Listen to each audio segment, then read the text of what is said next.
Alright.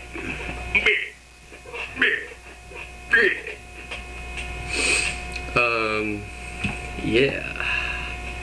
Let's say that any given segment of reality, and by that I mean, let's say it's through the hand to this other side, okay? Or any given amount, okay? As long as it's not just empty space, for the argument's sake, okay? Any given segment of reality, including its matter or whatever, is infinite, okay? The atom, any given atom in this space is infinite, not just because of its time, its representation of time, but also because it is infinitely more complex than nothing, than the subjective nothing.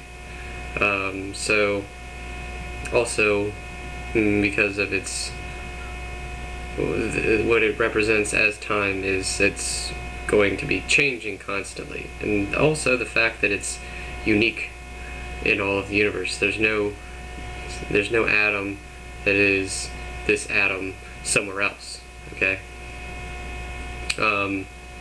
What this means is that objectively we can say that any given person, any given thing is unique, infinitely complex, and by my definition of beauty, everything is beautiful, because everything is infinitely complex and infinitely unique in all the universe. And that means any given segment of it. The thing is also, because every single thing that exists is an avatar for, or a representation of the infinite, the great infinite. Everything is essentially a representation of me, and I am essentially a representation of everything and everyone. In this way, people out there are displaying attributes of myself, and I display attributes of them. So when we get everyone collectively in a big room, collectively all of them equal this person right here, right? And this person this person represents all of these people collectively. This is an idea that that has been kind of said a lot in the past by a lot of different philosophers and shit. But the idea is that we contain everything within us, and therefore we can say, and when I say someone's my brother, I don't mean it in the sense of literally, obviously, but in the sense that they are an aspect of me and I am an aspect of them. We're all aspects of each other, and the fact that we're all unique is just inexpressibly beautiful. I mean,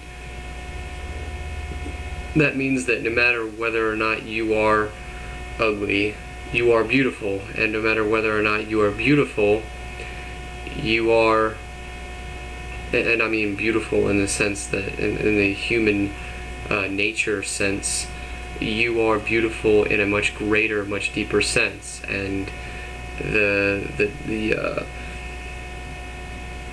impermanent, or the relativity of that beauty, that human nature beauty, is so, it's not something that is objective.